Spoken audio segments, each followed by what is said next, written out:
what a picture perfect day. That right there is the port. This is where the ferry terminal is coming into Sado Island. Ryotsu is the name of this port. The ferries also go to Ogi. I'll show you that on a map in a little bit later, but I'm gonna walk through this town, which is actually at the busy time. You wouldn't guess from the images right now, but Central Ryotsu, it's a happening place. Well, we're gonna see how happening it is in this live stream. Right there is a Michi no Eki. I wanted to take you there first. These are these roadhouses where you get a chance to take a look at local culture, which it just feels like it's empty, doesn't it? Like there's nobody here. What's going on? How you doing, everybody? I'm on the bridge here in Ryotsu. This is Sado Gashima. Niigata Prefecture, the mainland, is over in that direction, about an hour and a half away, 2 hours on the slow ferry. Actually, Leo and Kanai are coming in on the ferry. They're going to be coming right here in about 45 minutes. This live stream won't be that long because I got to go get the car to pick them up. But nevertheless, I'm going to take you and give you an idea of what this island looks like. So here's a map. Let's lay this out for you. Where exactly am I in Japan? I'm right here.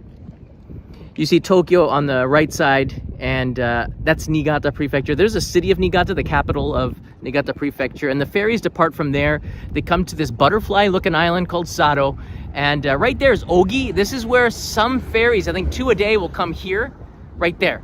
And that's where the Earth Celebration, where Kodo has their annual Taiko Drum Festival, which is incredible. There's also camping on the island if you can't find accommodations, but I'm actually here in the main port city of Ryotsu, and you can see there's a lake behind there.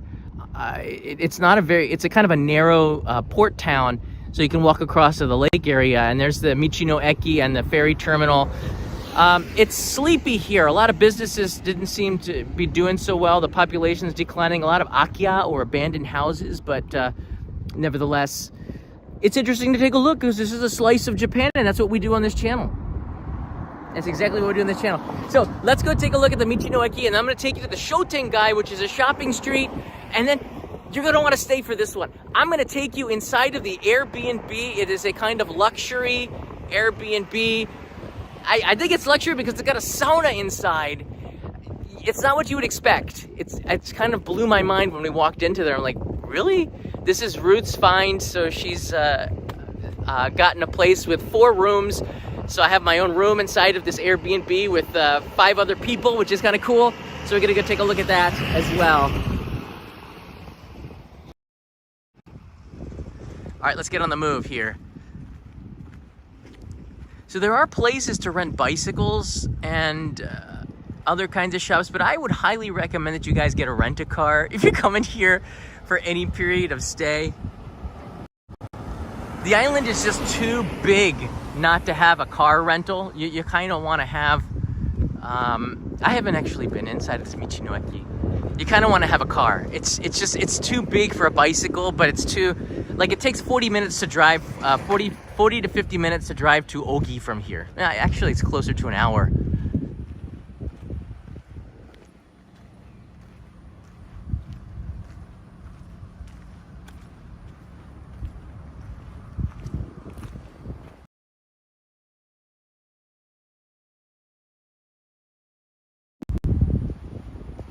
Go inside. We're just gonna have a quick peek.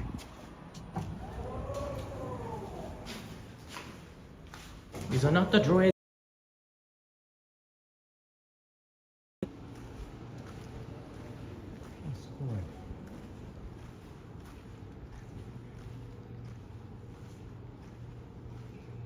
Interesting. Let's fix it a little bit here. Here's look at this. This is where I am right now. So today I'm gonna have to take this road and drive all the way to the other side of the island to get to Ogi, which is here. It's kind of far, so I think this gives you an idea. It's actually really big. Now, if you go up to the top, resort hotels, and then the gold mines are right here. Oh, there it is, okay. So this is gonna be a UNESCO World Heritage Site. I'm going there at 1:30, so maybe I'm gonna do a live stream. It just depends on the signal. But let's just get a quick look-see here. So there's some clean bathrooms. This is high season and it's so quiet, so it's interesting. Take a look.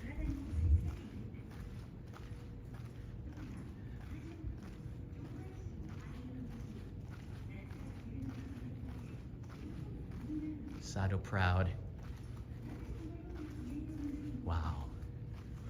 It's a nice view out the window.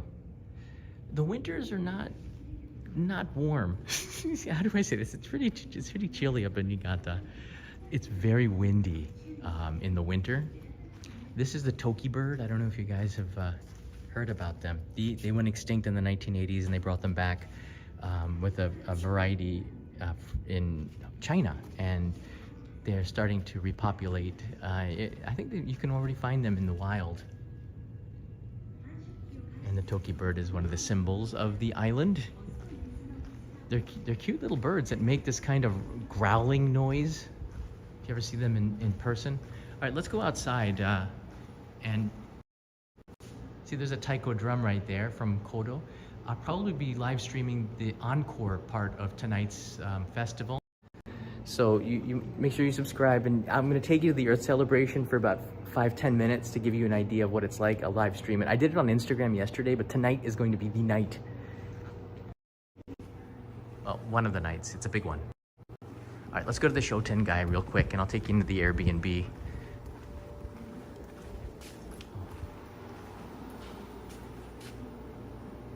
There you go, there's the flyer.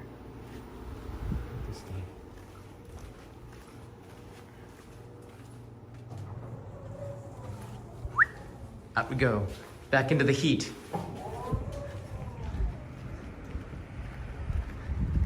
But again, like, if you're looking for a place that is wide open and no stress, I think you might have found it. This place is, in this area, there's like no tourists. In fact, there's no people. There's not a lot of people. I wanted to bring you this town because I don't think anyone's ever live streamed from this town, or in fact made a video at all about this town. I don't know. Maybe getting onto the ferry. The ferries are quite frequent. Okay, we got a green light. Are quite frequent from Niigata City. But in the summer, you're gonna want sunscreen. You're gonna want a hat. You're gonna wanna have long sleeves and long shirt for the evening because of the mosquitoes that's everywhere. You're gonna wanna have even a sun umbrella if you want, because it's just, any shade is really good to have on islands. And definitely lots of water, and like, you really do need a car. If you don't have one, and they're not very expensive, especially off season. I got one. I think I got one for 4 days for 30,000 yen from Nico Rent-A-Car. That's kind of expensive, but it is super high season, and I was lucky to get anything. But if you're not coming for the Earth celebration, the car rentals are very affordable. I mean, you can probably get one for about 5,000 yen a day with insurance, maybe. They're pretty affordable. You get the micro compact K cars, which is all you need to get around. And the thing is, there's not a lot of traffic here, so it's very easy to drive.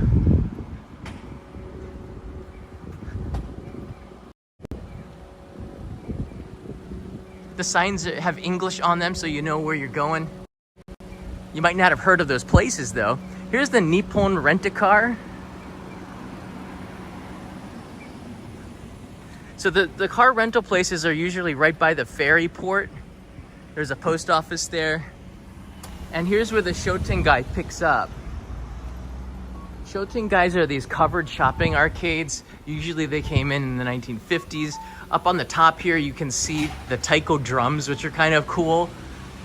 So there's accents of Kodo just about everywhere in Sado. But Kodo does not define Sado. But Kodo is like an extension of Sado. It's hard to pin this down. And now we're looking across the entire Ryotsu port.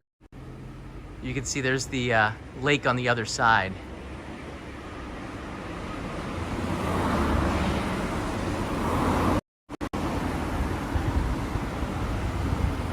We're gonna walk. As you can see, not a lot of businesses, not a lot of places that you probably want to go into, like this clothing shop. It seems like lost in time. Family-run business. They just kind of keep it open. Locals will go in there, but there's not a lot of stuff that a tourist would want, except for maybe the booze here. We got cold drinks, cold beers, some pet bottles, mostly booze.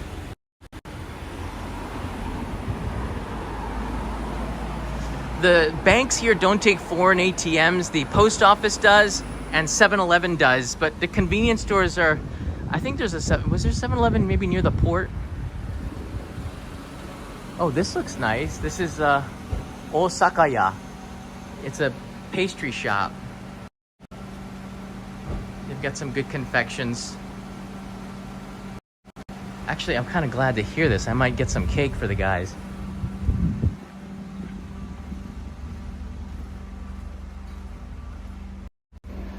It's not a lot here. Here's the map. This is where we started on the bridge, and we're walking onto the left side here, so it's not a lot. But I like these kinds of live streams because it really does give you an image of what the Japanese countryside is like and whether or not it's for you. It's quiet, but you can feel like that manga, old Japan feeling to it, right? Like the old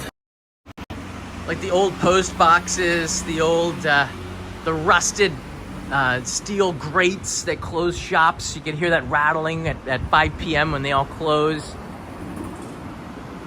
The Chochin lanterns hanging, the old exterior, the Shoten guys, the signs in katakana, the traffic signals. This one going vertically. Usually they're horizontally. Wonder why Sado has it vertically. Everybody does it a little differently. A lot of rust here.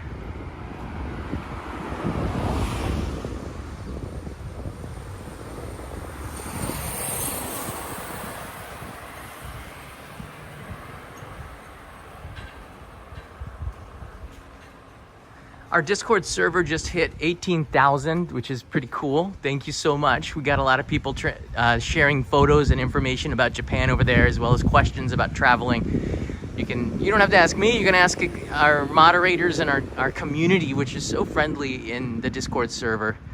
What is that? Discord.gg/onlyinjapan is the invitation that you can join the server. It's free. This hotel looks like it's not. Is it a hotel? No, it's not a hotel. Tamba. Otoko no ko. Maybe it is. All right, here's the bank, and that means our Airbnb is right here. There's a convenience store over there. I don't think I'm gonna take, you know what? Let me take you really quickly to the end of the street. I wanna show you to the end of the street, and we're gonna come back, and I'm gonna take you inside the Airbnb. This looks like some sort of adventure shop here. So they're doing Go Adventure tours. So there's a lot of small businesses that are starting to pop up that I think is really good for the island, but they definitely need more people to come here and invest. I don't know how hard it is. I know I made a video, Leave Tokyo, Save the Japanese Countryside, for the main channel, edited video, really interesting look at how some prefectures are,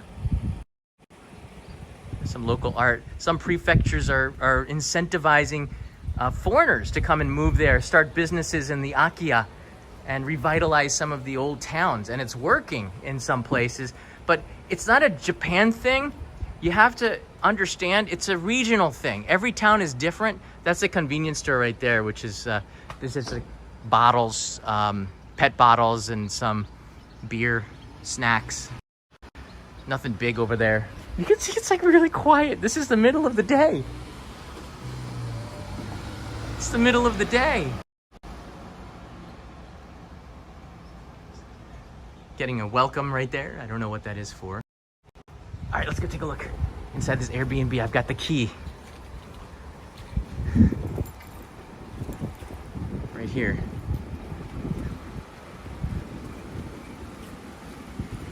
There's an interesting thing, a workaround here. So we're all Japanese residents, and we don't have to give our passport when we go to hotels because we're not on a tourist visa. We're residents or permanent residents, or, you know, lived here longer than most people have been alive. You know, like Ryotsu's been here for like 30 some years. So you can actually just sign up as Japanese, and then bypass that because we don't have passport numbers. All right, check it out. Welcome to the Airbnb. Look at this very designer doors, right? It's pretty nice.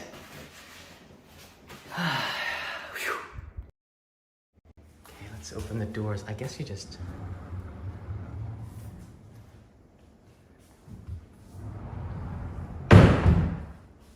It is a big TV. I was watching the live stream that I did yesterday on it. First of all, the live stream looked really good. And second, that's a big TV. The kitchen was so nice. So the girls are staying up here. They're sharing a room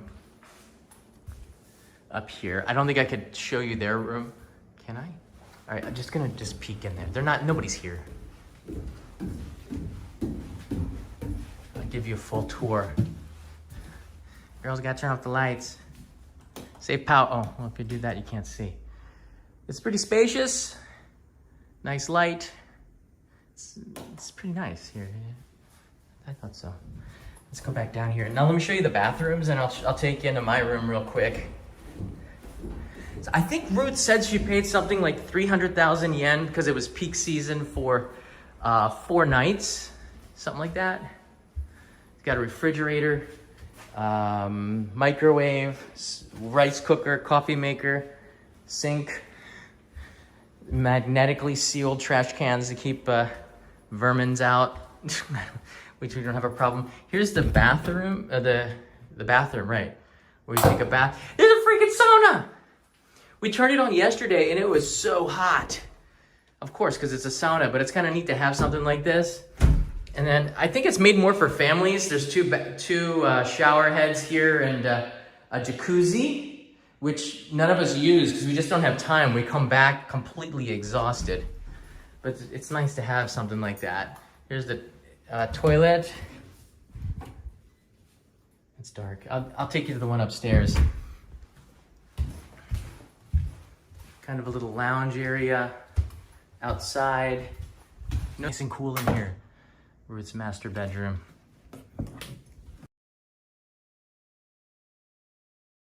All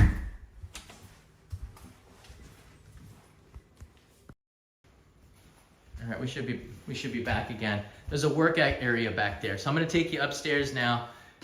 This is my bedroom on the other side. It's like a townhouse, a machiya. It's very long. Sink here.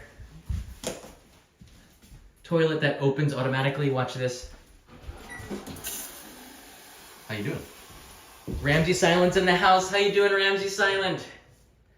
Absolutely. I'm gonna go. I'll tell. I won't say you were here then, but here's my room. It's fairly spacious. Bed was a little hard. I compared it to maybe the beds at the Paris Olympics, but other than that, yeah, they're a little hard, but no problem at all. Got hangers for my clothes, dry the towel. Very nice.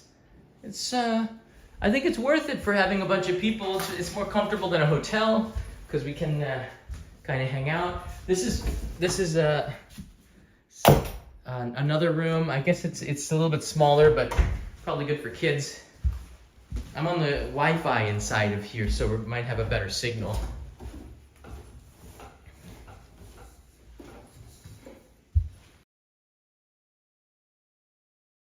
Comfortable experience in this Airbnb.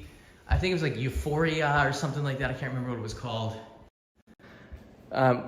We had a problem with the air conditioner. It was leaking a little bit, but they've come in to fix that while we're out. So that's really nice of them. Again, like we've had an amazing 48 hours here. I can't believe we've been here for 48 hours. And I'll be here till Monday, and we're taking the ferry back Monday morning. So I'll be back in Tokyo Monday to hopefully upload a video ASAP. I'm trying to, it seems like everything is so busy right now. But if you want to get if you have some time, check out this story on Kodo, The Life of a Japanese Drummer. This will give you insight for the live stream tonight about this amazing taiko group on the island of Sado. They do world tours that are sold out, like stadium. I think they're like stadium tours. They're so good. And what's great about them is it's not just the drumming, it's the entertainment of it. They use all these kinds of drumming styles throughout the histories of Japan, and they incorporate that into their performance art. And the sound of the taiko drums, it really sticks with you. I love it, and I think if you see it today, you will as well.